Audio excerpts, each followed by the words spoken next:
Hey, it's Drybear. And with Season 1 just around the corner and people pushing towards endgame already on the Eternal servers, now is the time to figure out what your endgame build is going to be once you finally get to endgame during the season. And there's no better way to figure out your endgame build than to head over to the guide catalog of today's video sponsor, Mobalytics. Mobalytics has a completely free app that you can bring up in-game that'll have a full build in one single sheet. It will allow you to look through all kinds of opportunities for your character, and they have builds going up every single day from tons of creators and experts on the game to give you exactly the build that you're looking for. You'll find leveling builds, you'll find endgame builds, and everything in between. And so today, to show you how easy and powerful this tool is, we'll walk through one of my builds, the Blood Speaker Necromancer, using the Mobalytics app. Now, when you're in game, you can hold tab Q to bring up the app. And through this, you can look through all kinds of builds. You can search through your specific class, other classes. You can sort by type of build, at endgame builds, specific builds. And you'll find tons of really cool stuff on here from tons of creators.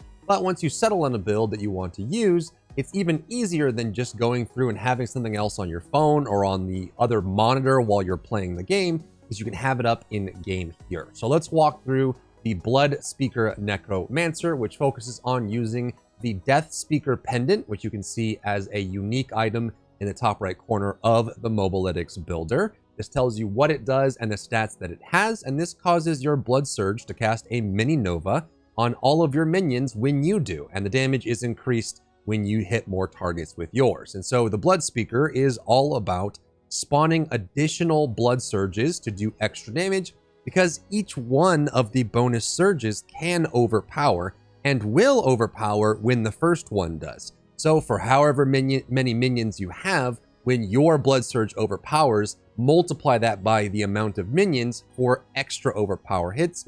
And if you get your minions to stack up on one mob or one boss, you can do serious single target damage using the Death Speaker Pendant in the Blood Speaker build. For skills, you can see them all laid out here on the left side of the screen, going down the left side. So for Builder, we're going to pick up Hemorrhage. This allows us to do damage and cause blood, which will trigger all of our blood passives. And we can also make it so that after we pick up a Blood Orb, which we will be doing a lot, your next Hemorrhage also deals damage to enemies around it, and this has no target limit. So you can actually pick up a Blood Orb and throw out a Hemorrhage to a bunch of mobs that are gathered up, and you'll get a bunch of extra essence and extra fortify from your blood passive.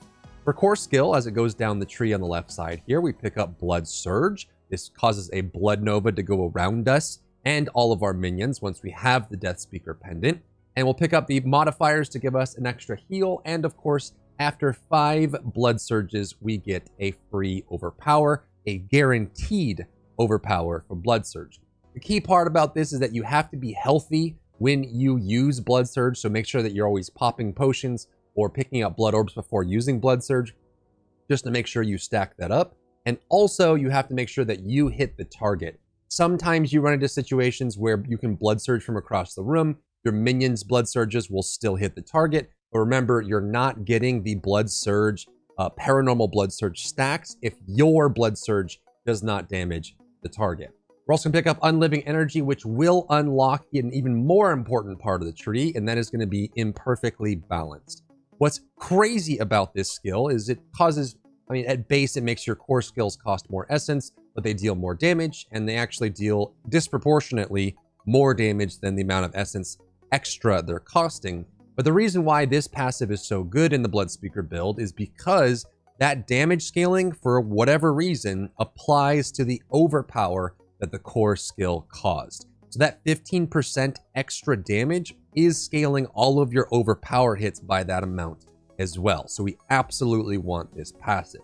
We like converting corpses into blood orbs and keeping our minions alive using Summon Skeleton or Raise Skeleton.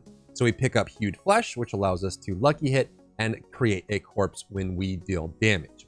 We also need to pick up Blood Mist. Blood Mist is one of the most required abilities for hyper endgame Necromancer. There's just a lot of crowd control in the game, and you use this to avoid CC and get yourself some damage absorption and get yourself some unstoppable, which is super useful. And then also has the benefit of giving us a corpse. We can spawn 3 to 4 corpses with Blood Mist, depending what your attack speed is. You can actually get some nice value out of that as well.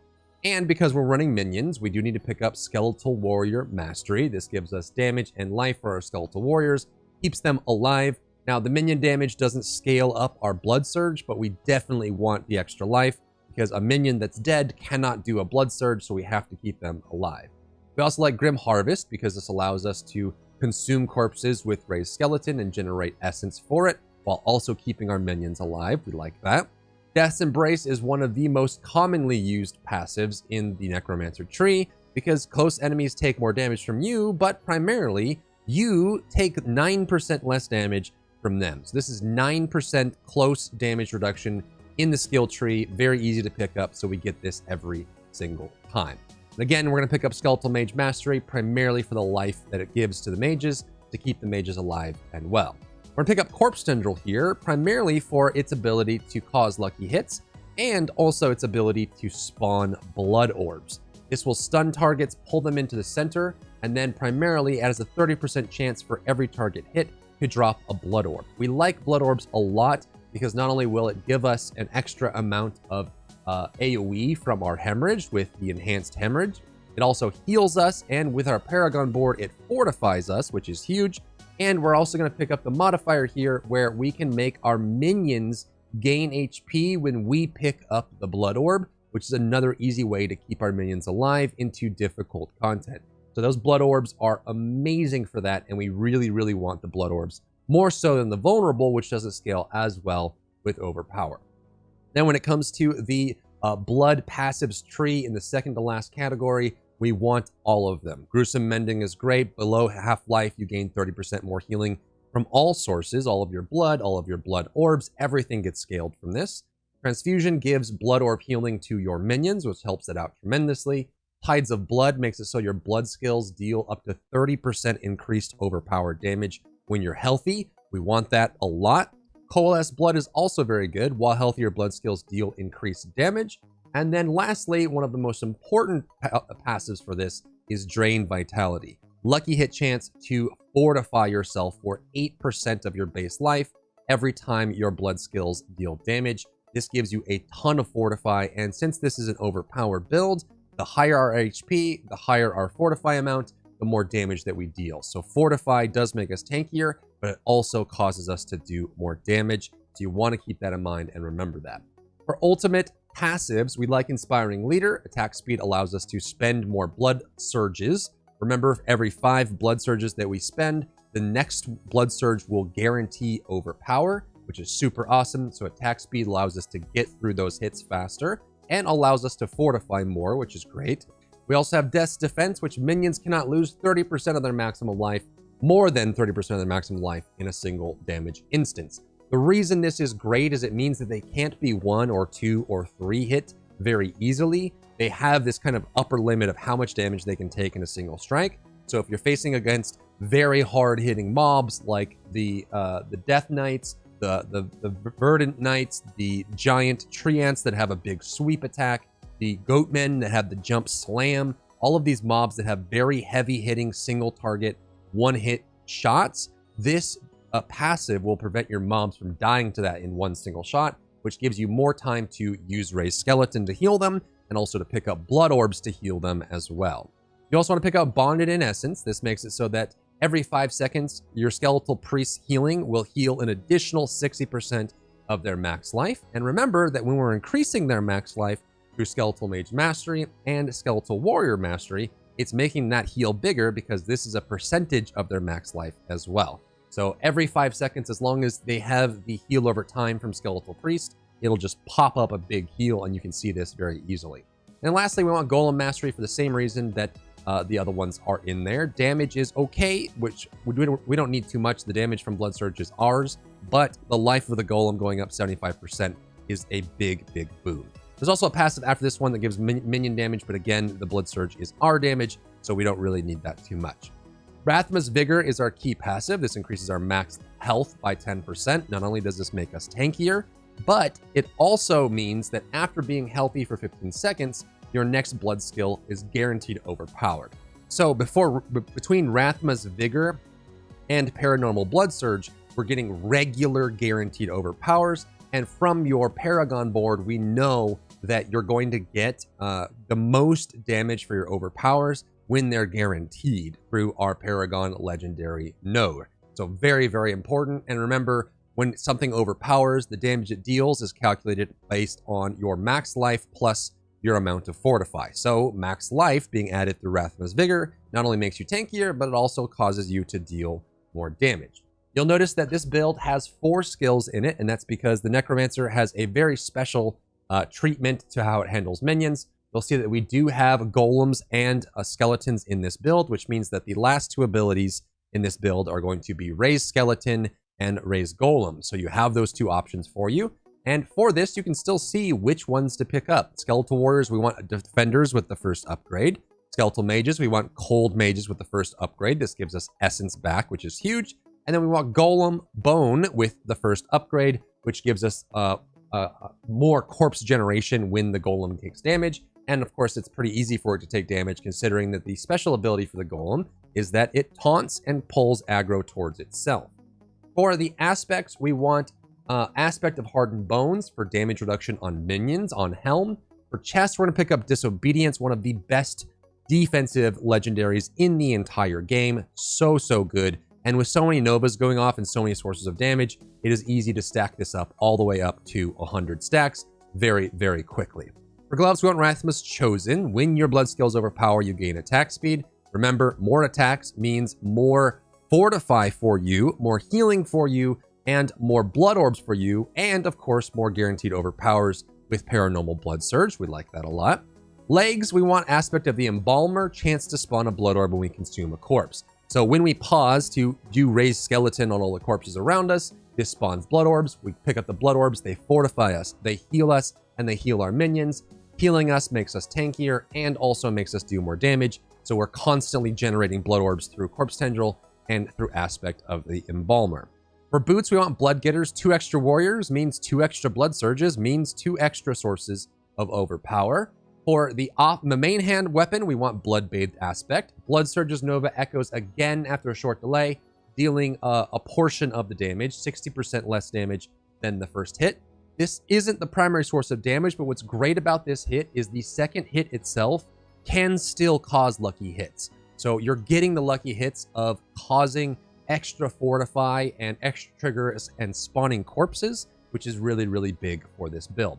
For the offhand, Accelerating Aspect is huge. This gives us more attack speed on core skills. Again, more attack speed means more overpowers, means more damage. And then for rings, we want Untimely Death, which will give us max life when we heal through Blood Surge, through Blood Orbs, or through our potion. We make our next overpower do even more. And lastly, I love Aspect of Potent Blood anytime you run Blood Orbs in a build, because if you're at full life, each Blood Orb you consume can give you up to 20 Essence. So usually what we'll do is we'll spam all of our Blood Surges until we're out of Essence, go collect all the Blood Orbs that have been created, spam until we're out of Essence, and you just go in the cycle of healing and fortifying, spawning Blood Orbs, collecting Blood Orbs for Essence, and then spending again, and that whole system just kind of feeds itself as a perfectly contained loop. Super cool. And lastly over here, you're going to see the stat priority. And for builds, you also will sometimes have a Paragon board representation here for that. If you're looking for that, is actually on my full guide on my build video. You'll see the full Paragon board as well as my D4 builds build, but you'll usually see these here as well. And for the stat priority, you want to pick up a lot of max life and overpowered damage and willpower for this build to give it lots of viability. So for Helm, we want max life, healing received, willpower, and cooldown reduction.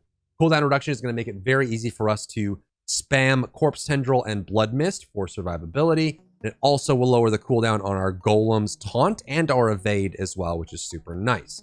Willpower give us more healing received on top of it. And remember, more healing received means we have a higher chance of triggering a potent blood trigger. When you're at full HP, you get essence back, which is really nice. For chest, we want overpower damage, max life, damage reduction, and damage reduction while fortified. Damage reduction is king. If you want to push past Nightmare 70, you need a lot of damage reduction. Gloves, we want lucky hit to trigger more fortified triggers and spawn more corpses. Plus overpower damage, lucky chance to heal, and attack speed. Lucky chance to heal is awesome. We're going to have it on our offhand and our gloves because again, more HP, more damage, and if we're at full HP when we collect blood orbs, we get more essence. So we want to be healing constantly, and we can also trigger lucky hits with our second blood nova and all the extra blood novas as well. For legs, we want max life, healing received, damage reduction while fortified, and damage reduction, just like chest. For boots, you want to run attack reset because we're hitting so often, you'll be able to dash every single time. But if you have high cooldown, you can also run with maximum evades for this as well. And we pick up blood orb healing, fortified generation, resource cost, and +4 to corpse tendrils. This will be +2 unupgraded, and then it works its way up to 4 as you upgrade the boots. But this gives us cooldown reduction on corpse tendril, which massively increases our ability to generate blood orbs. For weapon, you want a wand because it comes with a flat amount of lucky hit percent.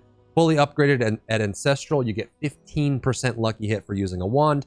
Anytime you have a build that relies on lucky hit, you want to be running a wand just to get that bonus there. Percent overpower damage, damage to stunned, which they will get after corpse tendril, willpower, and then damage to close, which it'll always be close for your blood surge. Offhand, we want CDR, which comes with a focus. You can also run a shield, which will give you block. Blood orb healing, lucky chance to heal, healing received, and then if you're running a focus, you get healing received plus lucky chance to hit, or max HP and damage reduction if you're running a shield. This is only really if you're pushing very high nightmare and you need that survivability. For amulet, we run blood skill damage, overpower damage, 3 coalesce blood, and then you can do damage reduction on the amulet or summoning skill damage if you want. And then lucky hit, max life, overpower damage, and blood orb healing on the rings. Keep in mind that the stats here on the amulet are fixed. So for this, you're always going to have coalesce blood, minion damage, blood skill damage, and healing for that bit there. So you can't choose the stats on a unique, and you can't re-roll them either. So that's why that's listed there as it is. And then for gems, we want ruby for overpower in our main weapon, and for our offhand weapon, if you run a shield, you'll want to run for a ruby for max life or a topaz for damage reduction while crowd controlled. And then for armor, you also want max life. Max life gives us more survivability for us and our minions. It gives us more overpowered damage, which is super awesome, and that's how it goes. And jewelry, we want skull for armor for pure damage reduction. And before I leave you today, I want to remind you, now is the perfect time to download the app because everyone who downloads the app for free will automatically be entered into the drawing for several prizes. First of which is the statue of Inarius premium statue. This is a 26-inch collectible figure from Diablo 4, Inarius being bound up. We also have a 24.5-inch premium Lilith statue. So if you like Mommy Lilith, this one you'll be entered in for as well. And Mobalytics is also giving away 10 Diablo 4 collector's editions. And that's the power of having Mobalytics on your side with an app that you can bring up in-game to reference very quickly and very easily while you're grinding out the tides of hell in Sanctuary. Thanks again to Mobalytics for sponsoring this video, and that's all I've got for you today. See you around. If you enjoyed yourself today, leave a like down below. You can support me and my work on Patreon and view Patreon exclusive content, link in the description. Thank you so much for tuning in, and I'll see you in the next one.